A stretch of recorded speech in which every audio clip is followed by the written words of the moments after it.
Hello. This is the signal. Hello and welcome to the Knit Girls. This is episode 309. If you are just joining us for the first time ever, this is not typically how we record. We've been having tons of issues with Skype tonight. So we decided to do a Google Hangout instead and see if we could record this way. So this is live, which is also very scary because if I mess up, Leslie can't help me at all. I am Laura, also known as Lala. And I'm Leslie, also known as You Don't Call Me Les. It is July 31st, 2016. Yes. And one of the reasons we do not usually use a Google Hangout to record is because every time one of us talks, the video flicks to whoever it hears last. And so it's constantly like epileptic seizure inducing for me.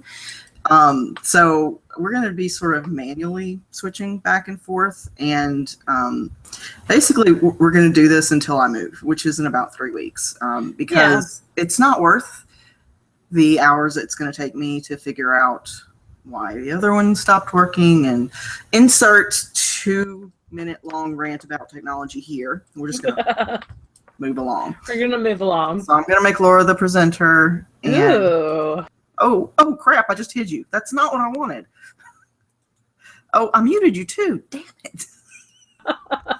There we go. Okay, let me make you the presenter now. It's like my normal everyday life. Leslie mutes me and hides me.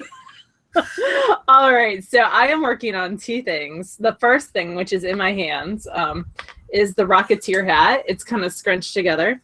It is a short row hat by Woolly Wormhead. So it's knit sideways. You start with a provisional cast on. And I have these needles hanging right here because I used Jenny's Magic Cast On as a provisional cast on. You typically use that for the toe of a sock. And instead of flipping it and squishing it together like that, I just started going on one side and it will work its way around the short rows. I kind of wish I had this just unscrunched. The short rows are right here, so this is what's going to form the top of the hat, this section up here, the crown, and then it's going to be facing this direction. So it gets 3 of these wedges. I'm just using a regular wrap and turn short row, and I'm actually almost done with the first wedge. I have 3 more little short rows to do. I placed a marker so I could, because you're just moving in by 1 stitch on the wrap and turn, I placed a marker so I could remember when to stop. This yarn is Lorna's Laces Cloudgate. This is the first time I've ever used this yarn, and I'm really, really enjoying it. It is kind of like a bulky superwash merino nylon blend.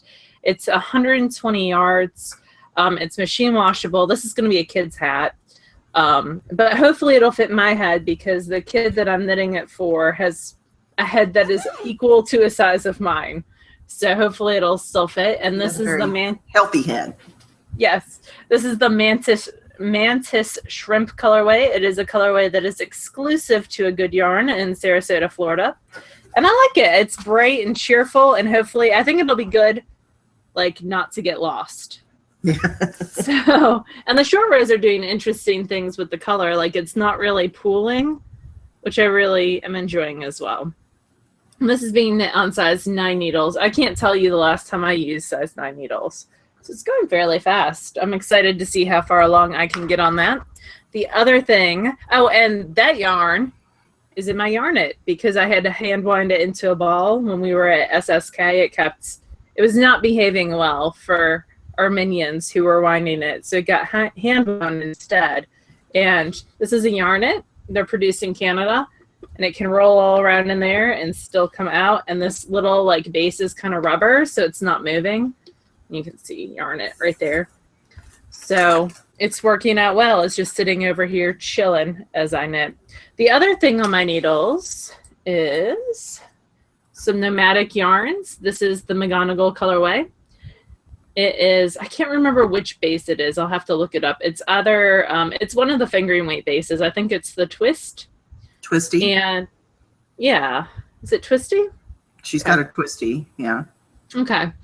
So this is a self-striping yarn. I did a Fish Lips Kiss heel. Fish Lips Kiss is a short row heel. You can see right there. And it does a nice little, like, it's not a wrap and turn short row. You're picking up from the row below and placing it beside.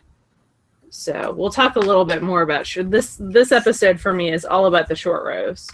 But the heel's done. When I was sitting in Thea Coleman's class listening to her speak and impart her wisdom upon me, because she is one smart lady, I started the ribbing. So I'm almost done with the ribbing. When I get back to the blue, actually I'm about to bind off. As soon as I get through the green, I'm going to bind off, and then start with the blue at the tip of the toe again. Actually, there's a wee bit of green at the tip of the toe. I should be binding off probably right now. I don't know if that's ribbing's high enough for me. That's like 1.5 inches. That's probably fine.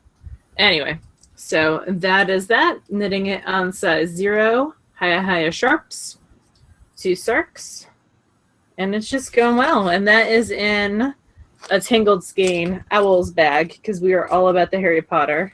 I like how my yarn just caught the tag from the Lorna's laces. I had a little flag going on there. All right, so that is it for me for works in progress. What have you been working on? It's funny how we haven't recorded in 2 weeks and we have less than we usually do in a week. Well, we did have like a pretty major event going on, and I've had life happens type stuff since I've gotten back, so. No excuse. Yep. Sorry, I was winding on some singles so I can actually.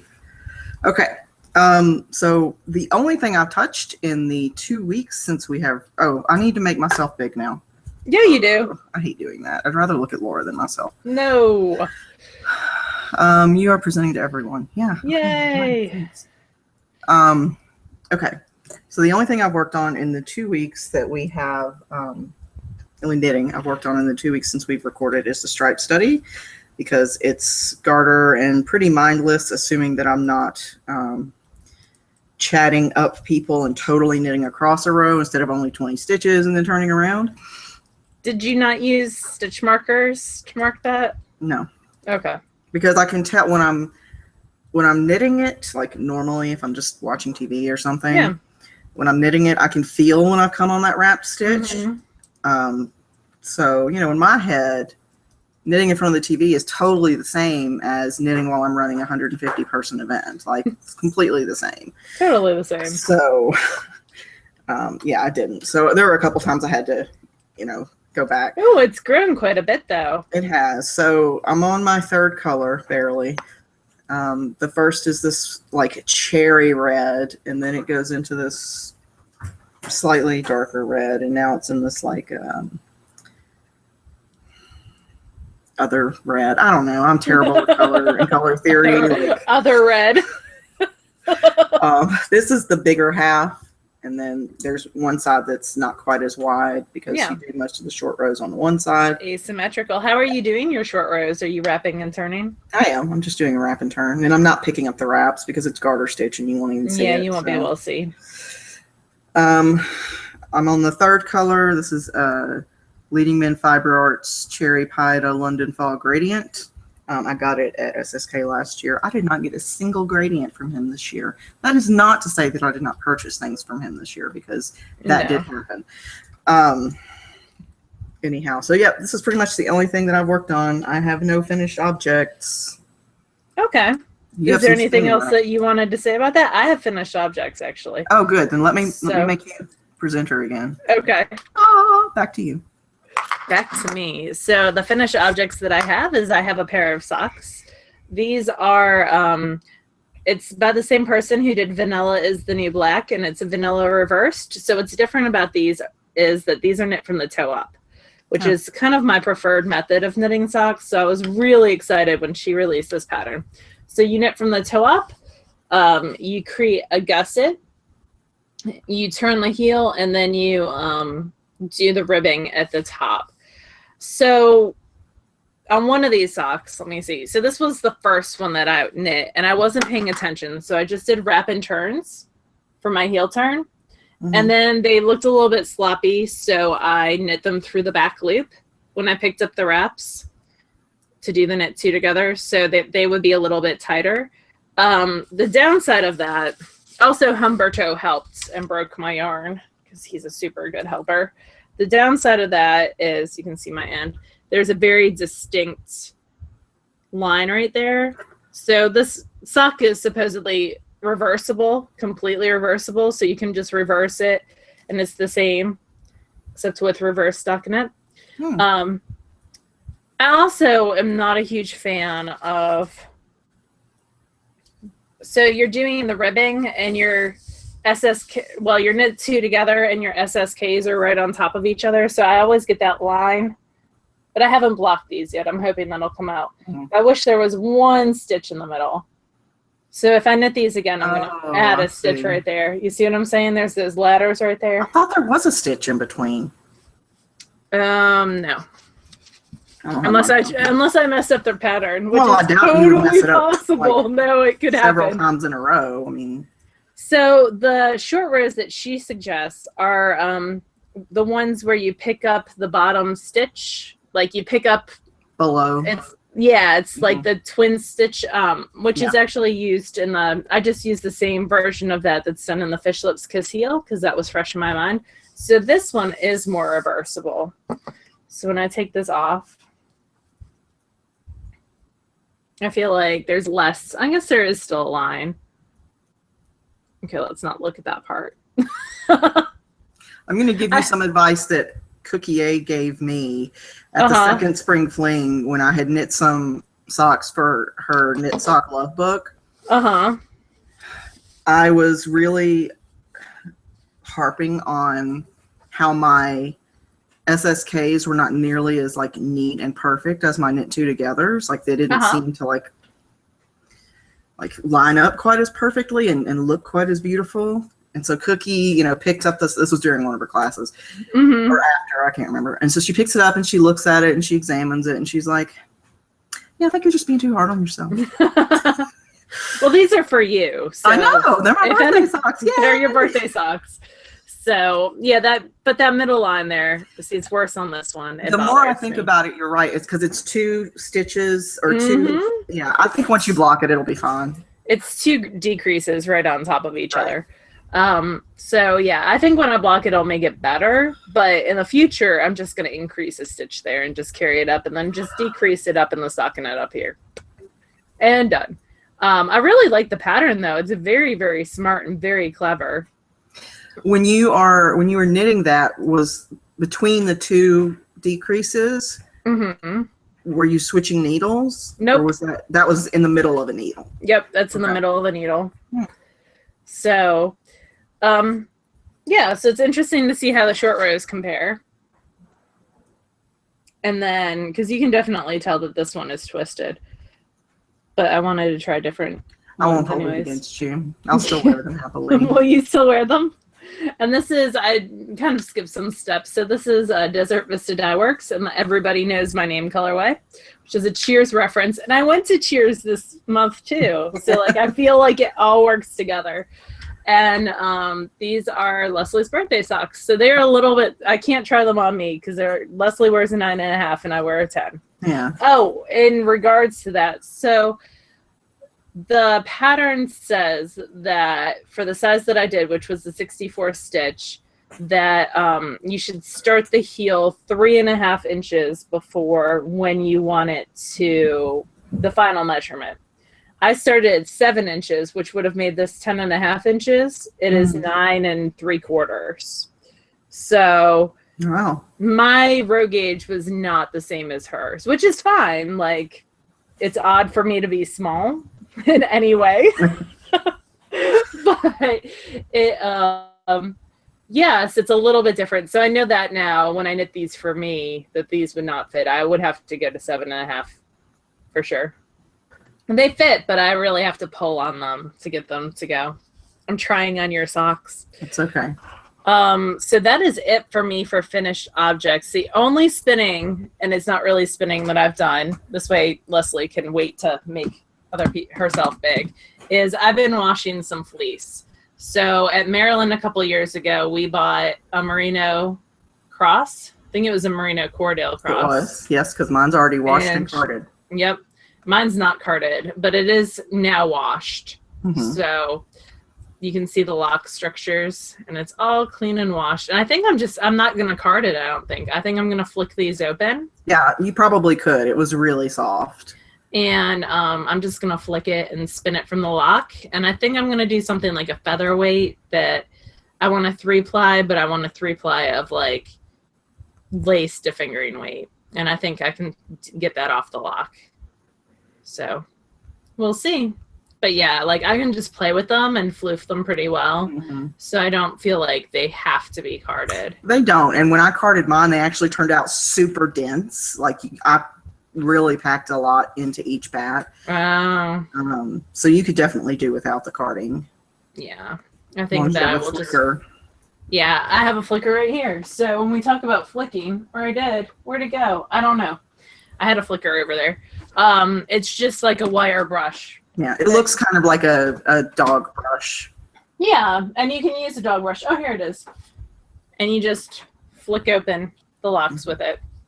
So. Yeah, you put like a piece of leather or something over your thigh.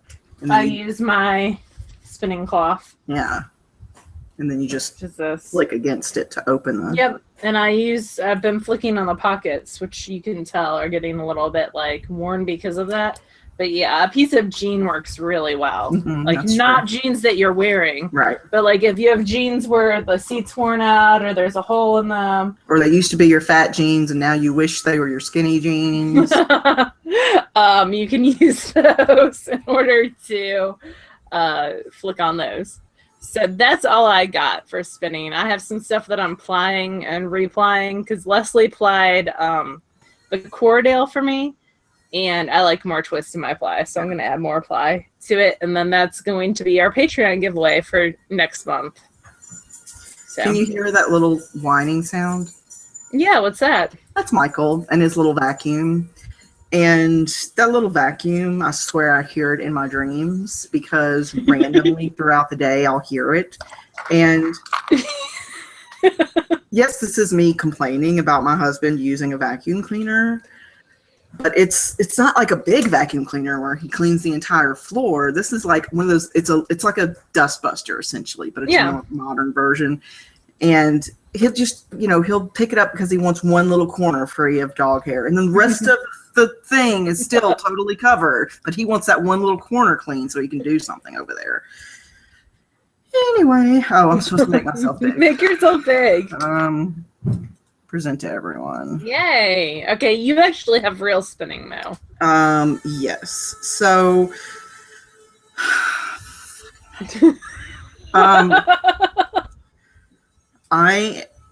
during SSK, which we'll talk more about during favorite things, I took a class with Maggie Casey, who is absolutely delightful and even better in person than I would have thought. And she's loads of fun.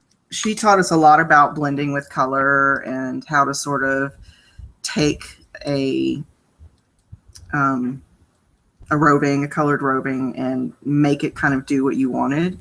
And she even, one of the things that really made an impact on me was she showed us, she had this like, you can get that sliver from Louette where it's, it's like 2 ounces, it's in a bag and it's just, a random repeating color. You can get it from Webs or, wherever.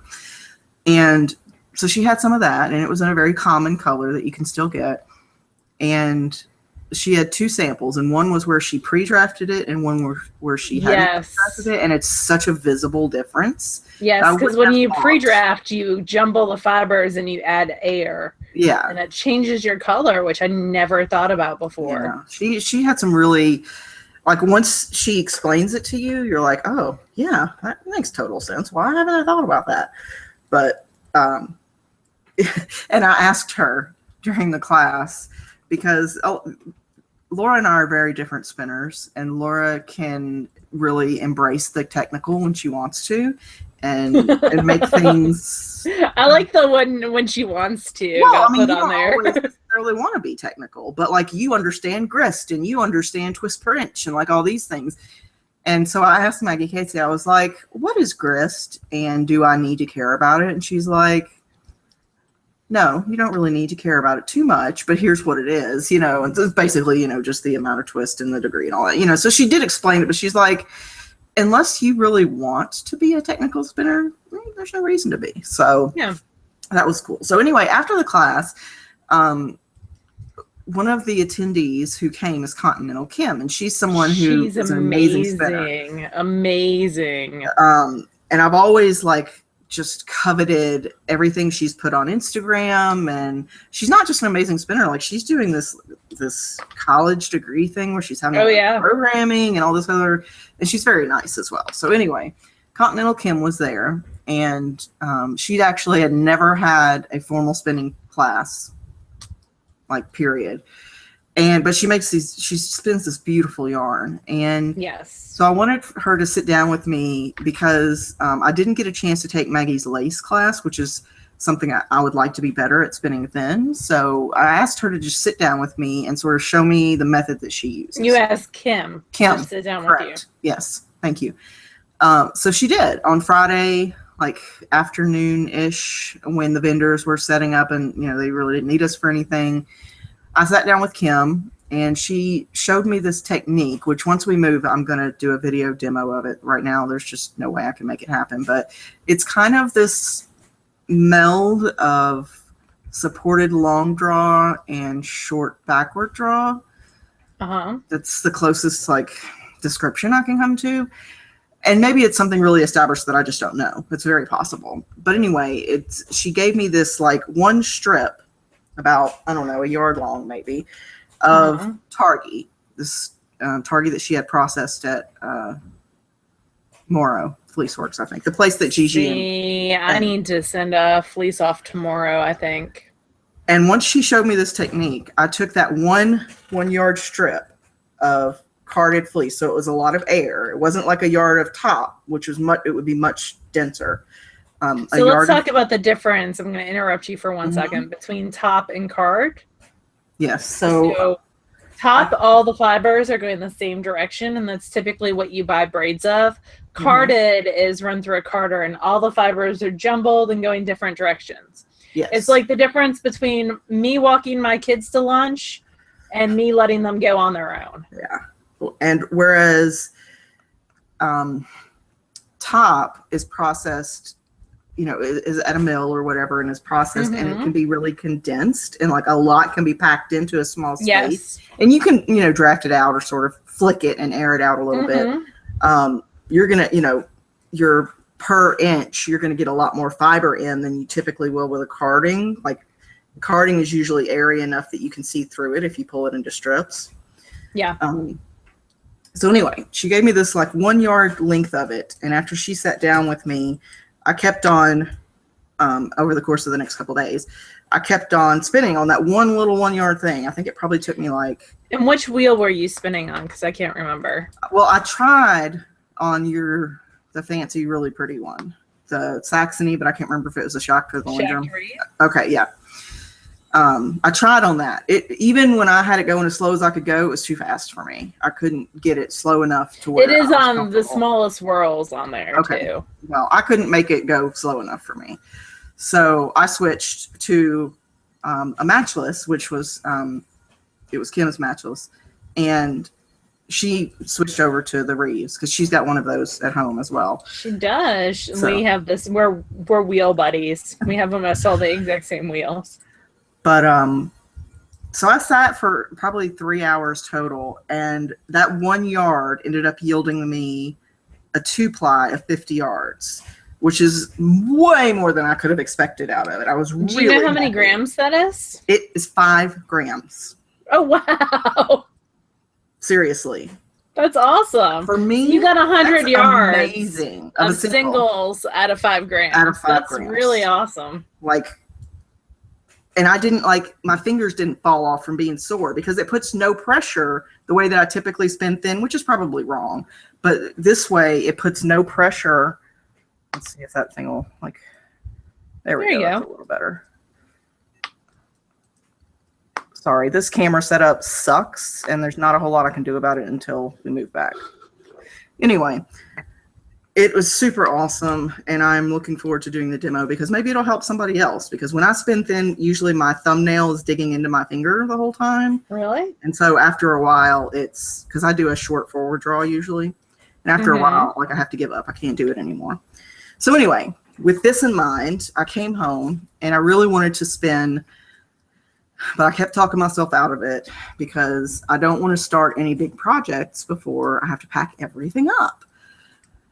Which, of course, right now all I want to do is start big projects. Of course. Like I bought this big rigid heddle loom off of Vicky with no E, this big like 32-inch rigid heddle loom. And did that go home with you or Mom? Yes, it went home with me. Okay. Because it sits really pretty flat anyway, so it was easy to get in there.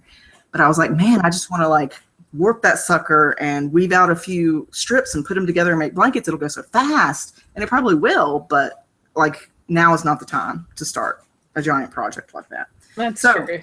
Instead, I pulled out a braid of Three Waters Farm. This is it just says, Polworth silk in the antique portrait colorway. And this was a top I purchased, I don't know, a couple months ago. It's been sitting on my kitchen table, so it can't have been more than a couple of months. Yes, things do sit there that long. Go ahead and judge me. I don't care. Yeah. That happens at my house all the time. So it took me a couple of days sitting, and I was spinning on the flat iron, which right now Maggie Casey has more hours on my flat iron than I do. Not that I'm complaining at all. I didn't even get a chance to spin on the flat iron. He offered to let me use it during my class, and I was like, I don't want to use an unfamiliar wheel during my class. I'll use my Lendrum. So. Well, this is what it looks like right now. The colors that are on top are probably the least attractive colors in the braid, this peach especially, but the colors do actually go really well together. You just can't see it. Oh, look at you. That's super fine. Yeah, so I just wound off a little bit. Oh, God.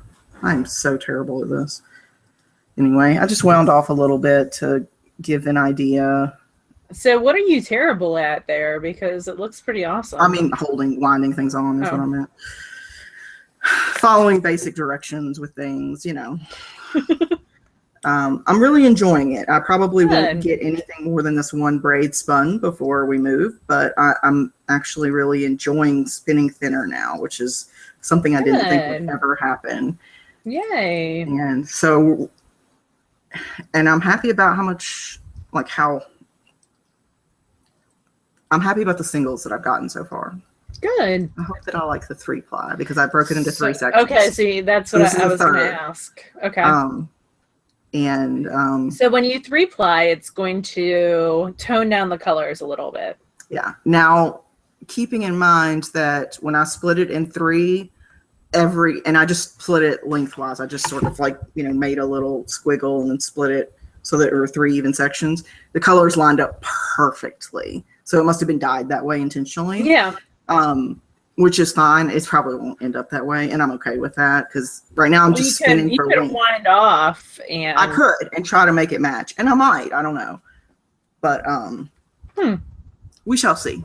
So that's the spinning that I've been doing, and I'm pretty happy about it at the moment. So I think you should be very happy about that. Hoping that it holds out. Also, because the way that we're recording, I don't have access to the show notes because I'm logged in as the TheKnitGirlls and not as Leslie. So I'm going to just depend on you to tell me what in the world we're doing. Okay, so we are moving on to a question that we received from Lucy J. Will. And it says, hey, lovely ladies, I'm a new watcher and am binge watching the older podcast. I'm amazed at the gorgeous sweaters and cardigans that you have knit yourselves. I want to knit myself a sweater, but have never made one before. Would I be better knitting a child-sized sweater to learn the techniques, or just jump right in and knit something easy in my own size? I've been looking at Flex by Tin Can Knits, and it looks fairly simple. Would this be a good one to start with? I actually just had the same conversation with my sister-in-law less than a month ago. So my sister-in-law, Emily, who does watch the show, she is I'm like pushing her hardcore to start a sweater. Like, I want Emily to knit a sweater so badly because I think she would really enjoy it. And she has been primarily an accessory and sock knitter up until this point. Well, and we should mention she's still a new knitter.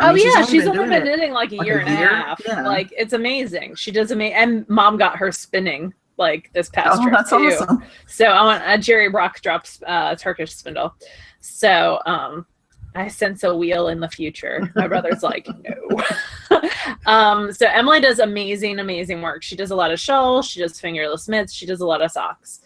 And she and I were discussing sweaters, and we actually were discussing flax. And I think Flax by Tin Can Knits, or the other one, Harvest by Tin Can Knits, the open cardigan. Yes, are perfect for sweaters. And I really recommended to her that you get the yarn that you want to knit the sweater in and get an extra skein, and you can do a baby size out of that one skein, and really that's a huge swatch opportunity for you. Yep. So I think that is the perfect first sweater. I think it's a great way to jump in. It Especially also works if you like that pattern, because you get the experience of knitting the baby version, and you know what's going to happen in the adult version. So you get all the steps. And Tin Can Knit stuff is super clear and very clever. And they have tutorials for all those too. And you can use it for the Knit More Girls Matchy Matchy Cala if you want, which is a contest that they have ongoing. You can, it makes a great baby present. I've knit several flaxes as baby presents. Everyone loves them. And Jessica, our friend Jessica, just knit one out of hand spun. That's absolutely gorgeous. And it's a sweater that also, because it's so plain in design, it's very gender neutral, and it can work with crazy variegated yarns or hand-dyed yarns really well, because there's not a lot of texture going on as well, just some garter stitch. So I think, and there's no seaming on it because it's a top-down raglan. So I think it works really, really well, and it lends itself perfectly for a first-time sweater. Is there anything else that you want to say? No, I would agree. I mean, if the idea of knitting a smaller version doesn't annoy you, then yes, go ahead and knit a smaller version. Because like Laura said, you know, there's built-in baby gift, or a great opportunity for a swatch, or to learn new techniques without it being on such a large scale where, you know, even if you're a size 32 bust, knitting a baby version is going to be less of a headache if you have to rip something out than if you're knitting. It's also less of an expense too. Buying one skein of worsted weight yarn or 2 skeins is a much lesser expense than 6 or 7. And also, if you are a first-time sweater knitter, we've talked about this several times on the podcast and been burned by it a couple times ourselves.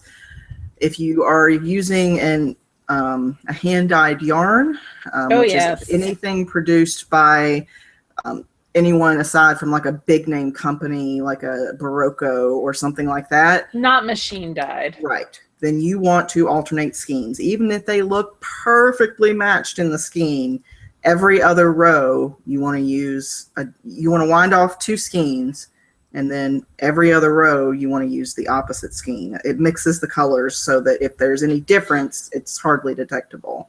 Yep, and even with a variegated, that'll keep it from pooling as much if you alternate skeins, for sure. I think that's about it. That's a great question. So thank you for asking it, for sure. You've been listening to something that I am not familiar with, and reading something as well. Yes. So I've been listening to, there's one, so, and I've mentioned this before and linked it before, so I'm not going to go back and try to battle it right now. But if you are a Kindle Unlimited subscriber, which I think is like $10 a month, aside from the books that you get access to, there's also some that include Audible narration for free. So whenever it gets to the point where I don't have my free Audible credit yet, well, I say free, like my your Audible credit has not been deposited into your account yet. Then I'll go out and check, you know, what books are available on Kindle Unlimited that have narration, and so that's what this 10 Below Zero is, which is kind of a romance, sort of, but the I'm not done with it yet. I'm like 6 hours into a 10-hour book, and the narrator's getting on my nerves a little bit, but it's a very interesting book. Instead of it being the anti-hero sort of angle, the girl is the one who's very broken and uninterested in romance and not in the typical like, oh, I just need the right man to convince me way, but like in an interesting way. But the narrator's kind of bugging me, so I might switch to just the book version. And then I'm listening to, what's the other one called? I don't have my notes Enchantress up. by James Maxwell. Yes, so this is another one. It's the first of a series, I think of a trilogy. and it's fantasy, so there's magic elements in it, and it's sort of epic fantasy. It's two siblings, one they both have sort of hidden abilities that they don't even know about. One's an enchantress and the other is a soldier, and right now they're still going through figuring out their own stuff, and it's interesting. It's kept my interest long enough that I've been listening to it for, I think, I've listened to almost 8 or 10 hours of it. I've gotten really bad lately about starting books and not finishing them. I say really bad. I've done it probably 3 or 4 times in the past year. I think that's acceptable. Yeah, but I know it's acceptable. I used to be like really against not finishing a book. Like, there's no reason you shouldn't finish a book, and now I'm like, there's a lot of reasons not to finish. There's a ton of reasons not to finish books. In fact, what about you? I encourage my kids not to finish books. If they would rather read something else, I'd much rather them enjoy something else. So I have been reading a ton, actually. I read Born of Legend by Sherilyn Kenyon, who I really, really like. She's got a ton of books, and they kind of get formulaic after a while. But one thing I really enjoy that this book does, and some of her other books later on in series do, is there's always this bad guy, and you don't really know the bad guy's backstory. But by book 11 or 10, she flip-flops it. So the bad guy becomes the main character, and you find this backstory of why they acted in the way they did. And that's what happens in Born of Legend.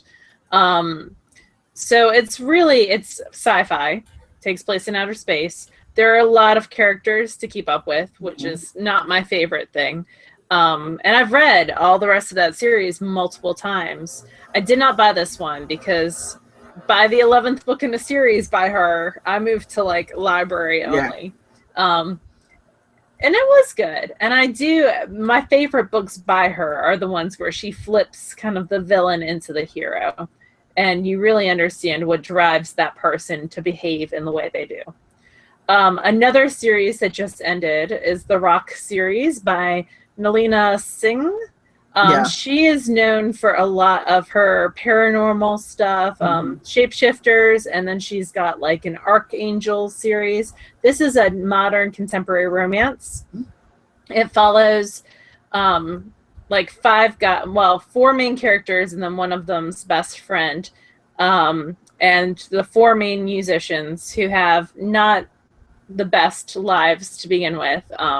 So famous musicians and rock musicians, and follows their story. This is the last one in the series. It was pretty good. I like the one before this is probably my favorite, but they're all really good. They're good contemporary romances. There is a lot. This one has a lot to do with drug use and abuse, and a little bit, more drug and alcohol as self-medicating type things than anything else. So it's a good one. Not my favorite in the series, but really good. What I'm reading right now, I'm totally blaming Mrs. Shu of the Cultivate and Create podcast. It's an audio podcast, really, really good. It's quickly becoming one of my favorites. Each episode is around half an hour. And she talks about what she wants, what she needs. And she works for a company that does a lot of books-based things. And she recommended a historical romance called The Rogue Not Taken by Sarah McLean. And so I was listening to her the other day, and I was like, that sounds interesting. Let me see if my library has it. So I put a hold on it, and because I do like historical romances as well. And it is about a girl who's the youngest of several sisters. She, her family is kind of her father got a lot of money and kind of bought himself a duke hood or whatever it is. So now they're part of the aristocrats, and they're looked down upon because they're new money versus old money. And so she catches her sister's husband cheating on her, and in a fit of rage because he's being such a jerk, she pushes him into this koi pond, and she ends up just basically telling the aristocrats exactly how she feels about them, which is not the most favorable terms. And so she kind of runs away, and through a series of misfortunes is on this path that she did not see herself taking before. So it's really, really good. I'm only like maybe 50 pages in, but I'm really enjoying it so far. I'm about to give up on it, but I'm enjoying it, but it's following too much of the standard fantasy genre. Yeah. The Lord of the Fading Lands by C.L. Wilson. We liked one of her romance books before, the Winter Mage one. King or something, yeah. Yeah, and they just pushed, the second one was supposed to come out tomorrow or Tuesday, and now it's currently unavailable on Amazon. Yeah. Like I had pre-ordered it, and they pushed it twice, and then they just canceled my order. And then it reappeared for a while, so then I pre-ordered it, and then it disappeared again. So I don't know what's going on with that publisher. I had one book, the new Allie Larson, the lady who does Hyperbole and a Half. Yeah. She had a new book that was going to come out next year, I think, or maybe late this fall, and I pre-ordered it. And it got pushed back, which was no big deal. But then I got a notice it got pushed back again, so I clicked the link, and it got pushed back to like 2035. And then I got a link like, I don't know, a couple hours later. It was like, no, it's just been canceled. And I was like, good, because that's pretty precise to be like, I'm going to push it back exactly 19 years versus I'm just going to cancel it right now. Oh, man. So Lord of the Fading Lands, it's an epic fantasy, and I'm getting bored with there's an orphan. Oh, she's fated to fall in love with this person. But wait, they've got to overcome all these obstacles. Like, meh. I might give it a little bit. It's a library book, so I'm not like, I don't have that monetary commitment to it either. Yeah. Although I have the second one in my loaned pile as well. And there's like 7 or 8 in the series, so I know it's not going to end for a long period of time. Like, I feel like I should get out while the getting's good. If you're not invested in it, then yeah, there's too many other good books to be read. Yeah, or really trashy books, whichever. Yeah, I've got lots of those, so I'm not gonna So that is what I have currently been reading. I've been watching a ton of The Great British Baking Show. I'm currently caught up with what PBS has to offer, but I've been enjoying that immensely. I saw your Game of Thrones is going to be canceled after season 8. Like, season 8's the final season. Yeah, it was designed to be that way. Yeah, they did like this big announcement on CNN yesterday, so I thought it was written to be that it was only supposed to be 8 seasons, as far as I know. I'm just telling you because I know you are. Dude. I know that you are a Game of the Thrones fan. I am. So, anyway. Peter Dinklage is totally my hero. I read the first book in the 90s, and that's all I got. I don't like his writing at all, but the series is totally different. Yeah. No, I mean, that's what they did with True Blood, too. They made it totally different. Yeah. She's got a new series, too, that I have the first 3 of on hold at the library. So someday I'll get those. So favorite things, Dash is still ongoing. There's just around a month left, a little less than a month. It goes till the end of the Revelinics. And so does our Spin Along Knit Along with Ross Farms and Wandering Wool, which is going on my wheel next, the Freddie the Peacock colorway. We just had SSK. Would you like to talk a little bit about SSK? I've noticed, by the way, that you've kept me large this whole time. I totally have. Okay, I'm going to, for the moment, turn off the... I'm going to make it so whoever's talking flips. So I'm telling you that now. If you're prone to epileptic seizures, then just listen to us instead of watch us. It flips between, depending on what it hears in the microphone. It's not what I love, but it's what we've got to work with right now. So, yes, SSK. And now when I say that, I hear Joe's song in my head. SSK, SSK. So it was last week. Not this past week, but the week before, and it was lovely. It was hot as all get out. But I think this year we had more newbies than we've ever had since the first year, and I think that was a great thing. I think it really helped people mingle more and, go out on day trips with people they didn't even know. And I think it really helped break up groups, which is not to say that we don't love our vets that have been there more than 1 year, because we totally do. But I think it was very beneficial for us to have so many new folks this year. And our teachers were wonderful, of course. Our vendors always were lovely and did very well from all accounts. Sorry, things are falling. I know Laura and I personally helped many of the vendors meet their budgetary requirements for travel. I don't want to talk too much about any one particular person that was there or teacher because I don't want anyone else to feel left out. But it was a great event. And as usual, I think every single person offered at least once, do you need anything? Do you want me to run and get you a coffee? Oh, yeah. Everyone is always super helpful. And I think people had a really good time. And, we even had the teachers come afterwards and tell us that it was a really good time and a well-run event. And that the students that they had were some of the best students they've ever had in any of their classes. Like, very helpful and very responsive and willing to do different things that they hadn't expected that they were going to do. Like, very adventurous, I guess. So, but also did their homework and listened well and weren't texting the whole time and stuff like that as well. Right. So it was wonderful. And we are still working on teachers for next year, so we're not ready to announce dates or anything for that just yet. It'll be around the third week of July, like it always is. But we're probably going to push back signups just a little bit this year because of Leslie's move, but also because we are going to talk about Portland next week and the sign up opportunities for that. So we want to keep that like a month ahead of SSK. Right. Because it happens 4 months before SSK. Yes. So we'll be talking more about Portland and putting up signups for that next week. And it'll be lottery style, same as SSK. And then we're going to, sorry, my phone's making noise. Then we're going to do SSK signups probably first week of September, which is, or maybe second week, which is about what we've done before.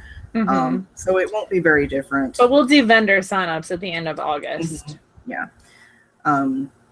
So everything will be pretty much the same, but maybe just a little bit later than usual because I am having to pack up my whole life and move it across the country. My son is actually going ahead of me. So this is a super fun story. But my son is flying, he's 13 and perfectly capable. He's flying tomorrow as a young traveler, which is not the same as unaccompanied minor. Unaccompanied minor, which I've only ever seen on TV. I've never actually been on a plane with an unaccompanied minor that I know of. You can have your child fly unaccompanied minor, and basically you physically hand over possession of your child to the flight attendants who take possession and are responsible for checking in with the child several times throughout the trip, and then physically they walk wear the like a child sign out. too. At least the ones that I've seen have worn a sign. And then the flight attendants personally walk the minor out to meet the whoever's picking them up and check IDs and all that. Well, young traveler is not the same. So Kobe, who is 13, will be traveling by himself from Baltimore to Memphis. Baltimore is the closest place I could find with a direct flight that wasn't an astronomical price at last minute. And so young traveler means I can actually go to the gate with him, and then somebody in Memphis can physically go to the gate and meet him there. But he doesn't, like the stewardesses, the flight attendants and everything aren't going to make, an extra effort to do anything. He has to be responsible enough to like push the button and ask for help if he needs help and all that. So good luck. Right. But no, he waited until last night to tell Michael and I that his phone randomly resets and won't hold a charge. And And I'm like, this is great because I'm putting you on your first flight alone by yourself, traveling, 1,000 miles. So this is perfect timing, right? So we had to go today.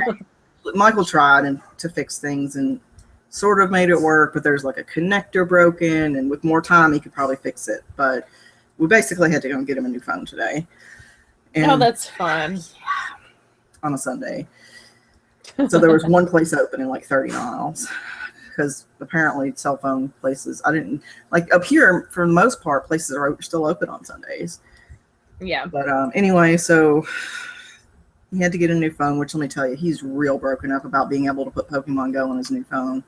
I was going to ask if you did Pokemon Go. Okay, well, I'll pick him up and he can go. Yeah. We'll go Pokemon Go. I don't Pokemon Go, but I will walk him to like parks and stuff and he can run around like a nutter.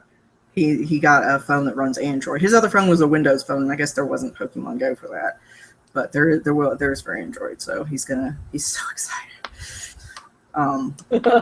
Yeah, that basically means my whole day tomorrow is travel because Baltimore is a 3-hour drive. We have to get there 2 hours in advance. I have to wait for his plane to take off before I leave. Well, I don't have to, but I will wait for his plane to take off. You're just going to abandon him. And then my father-in-law is going to meet him at the Memphis airport, which is lovely. I'm very grateful. I'm just a little worried because this is the same father-in-law who hasn't been to a doctor in like 35 years and makes no effort to socialize. And he's not a terrible person. He's old-fashioned and Southern in some ways, but he's also never had to go through security at an airport, ever. Because the last time he flew was in Vietnam. So this is going to be super interesting when I ask him to get in the thing and hold his hands up like that. I'm just like, I didn't even try to talk him through it and warn him because I'm like, if he gets arrested, I'll go pick up Kobe, okay? Yeah. Just text me. I'm not sure why he's going instead of my mother-in-law, but you know what? I'm just not going to question it. It'll be an adventure. It'll be something I get to hear about when we move down there. So, and I can be backup if you need me to be. I'll tell my principal I've got to go rescue your child. Yeah, and he'll have a phone at least, so he'll be able to call me if anything happens. But I'm sure it'll be fine. I just think it'll be. Yeah, make sure my number is in his phone too. Since I feel sorry for the TSA agent who's got to explain what a scatter, like what it's the backscatter scan or whatever, like what it is and what it like. I'm just gonna leave that. That's just. But that he's willing to do it, is not. It's very sweet, yeah. So I think for the most part, that's it. We do have a lot of stuff to show you that we bought at SSK, but we started this process 2.5 hours ago, so I'm a little bit done. Yeah. That's fine. Oh, you've got a kitty. I do. A jerk cat. Are you a jerk cat? Yes. He's watching you now. He misses me. He misses me scratching his butt. Yep. So anyway, we'll over the next couple of weeks we'll show you guys our purchases to try to spread out the gluttony just a little bit and make us look less like the terrible wool pigs that we are. Oh, I hear him. Yeah. He likes doing that at 5 a.m. for like hours on end. It's super fun when you're like, this is my last morning to sleep in. Like, I'm going back to school tomorrow. We should sleep in. And 5:30. Just like, yeah, you make that noise. You totally do. He's looking at me like, what is going on, lady? What are you talking about? I'll be right back. I gotta go poop in some shoes. Yeah, seriously. Let me steal your yarn, your sock that you have a deadline on, and just eat the yarn, because that's what we do. Were the Cheers socks the Desert Vista July socks? Yes. Okay, cool. I started them on Monday. Oh. I went to a baseball game on Monday, so. Oh, that's right. That was my knitting. I went with my friend Jamie and her husband. And it was lots of fun. It was a Redbirds game, and they do tabletop seating, which I had never done before because I'm not willing to pay for food. But they do. So it's like a little table, It's like a 4-person table, and the chairs are super comfy, and they're swivel chairs, which you know I love. And it's all you can eat buffet for an hour before game, an hour into the game, and they have vegetarian options, but I got nachos, as you do. And it's all the Cokes or beer you can drink. I had Diet Coke and then water. And then you also get popcorn and ice cream sandwiches. So it was like a smorgasbord of not good for you foods.